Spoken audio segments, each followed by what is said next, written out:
রমজান থেকে আমরা কি শিক্ষা নিলাম, এই শিক্ষা আমরা কেমনে কাজে লাগাবো, মূল শিক্ষাটা কি যদি আপনি বলেন।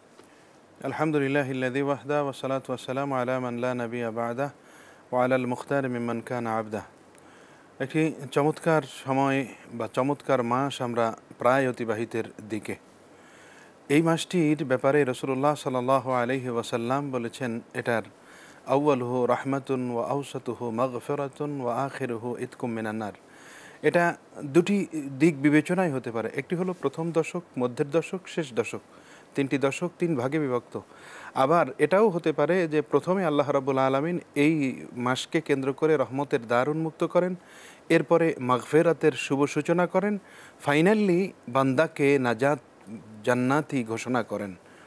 তো এই মাসের প্রথম এবং প্রধান যে শিক্ষাটা আমরা নিলাম সিয়াম সাধনার মাধ্যমে, আল্লাহ রাব্বুল আলামিন আমাদেরকে বলেছিলেন আমরা আমাদের জন্য এই রোজাকে আল্লাহ দিয়েছেন যেন আমরা লাআল্লাকুম তাত্তাকুন, মুত্তাকি হতে পারি।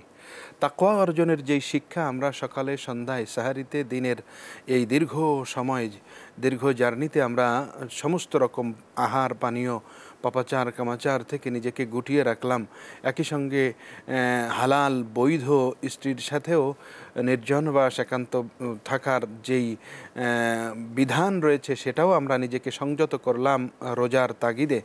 এই যে শিক্ষাটা যেন আমরা নিজেকে আত্মসংযম, নিজেকে কন্ট্রোল করার যেই খাবার ক্ষুধা লাগলেই খাই না, আহার গ্রহণ করি নাই, তৃষ্ণা লাগলেই আমরা পানি পান করি নাই, ইচ্ছা হলেই আমরা স্ত্রীর সাথে নির্জনবাস করি নাই, এই যে সংযমের যেই শিক্ষাটা আমরা নিলাম, আমাদের বাকি জীবনের চলার পথে এই শিক্ষাটা আমাদেরকে অব্যাহত রাখতে হবে। শুকরিয়া, জাযাকাল্লাহ, সুন্দর বলেছেন। আবার আপনার কাছে আসবো। মাওলানা মোহাম্মদ আখতার ফারুক, রমজানের শিক্ষা উনি বললেন তাকওয়া, সংযম, এই শিক্ষাটাকে আমরা পরবর্তীতে কিভাবে কাজে লাগাবো, আর কি শিক্ষা আছে যদি আপনি বলেন। শুকরিয়া, অত্যন্ত চমৎকার বিষয়। রমজানের এই শেষ সময়, এর চেয়ে আমার মনে হয় ভাববার আর কিছু এই মুহূর্তে নেই যে আমরা এই পুরোটা রমজান কেটে গেল, এখন এই মুহূর্তে আমি কি শিক্ষাটা নিয়ে রমজান থেকে বের হব, খুব ইম্পর্ট্যান্ট একটি ব্যাপার।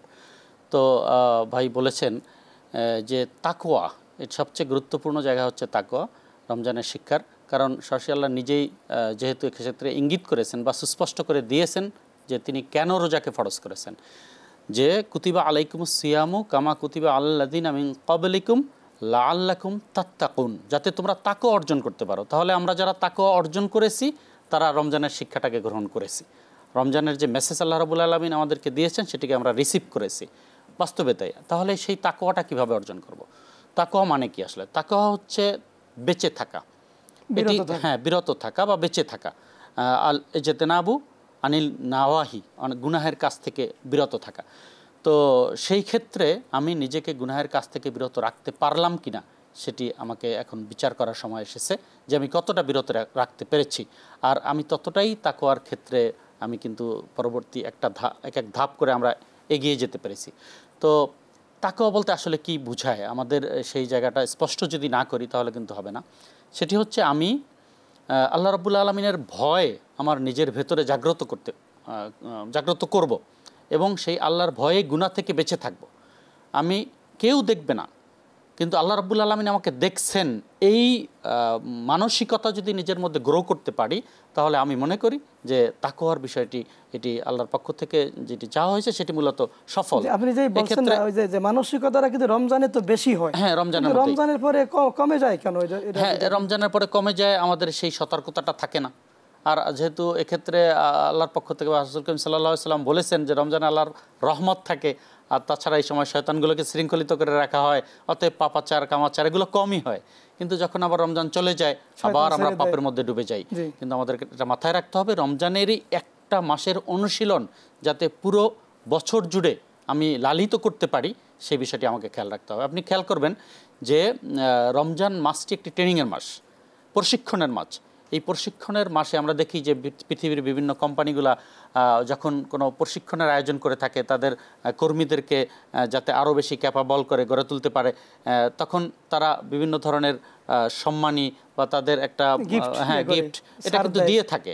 হ্যাঁ, আর তাছাড়া বিভিন্ন কোম্পানিগুলো প্রোডাক্টের ক্ষেত্রে আপনি দেখবেন যে ছাড় দেয়, এক্ষেত্রে ছাড় দেয় যে এটার সাথে এটা ফ্রি বা এত % ডিসকাউন্ট দিয়ে থাকে। আল্লাহ রাব্বুল আলামিন কিন্তু আমাদেরকে ইবাদতে প্রলুব্ধ করার জন্য, ইবাদতে মশগুল করার জন্য পুরো রমজান মাস জুড়ে সেই অফারটি আমাদের জন্য দিয়েছিলেন। কি দিয়েছেন? যে প্রত্যেকটা নফল ইবাদতের সব ফরজ ইবাদতের সমতুল্য, প্রত্যেকটা ফরজ ইবাদত 70টা ফরজ ইবাদতের সমতুল্য। এই ধরনের বিষয়গুলো কিন্তু রমজানে ছিল। সাথে সাথে লাইলাতুল কদরের মতো হাজার মাসের চেয়েও শ্রেষ্ঠতম একটি রজনী, সেটি কিন্তু রমজানের মধ্যে ছিল। এগুলো সবই ছিল মূলত আমরা যাতে নিজেদেরকে ইবাদতের মধ্যে নিয়োজিত করি। এই উদ্দেশ্য একটাই, আল্লাহর ভয় নিজের মধ্যে জাগ্রত করা।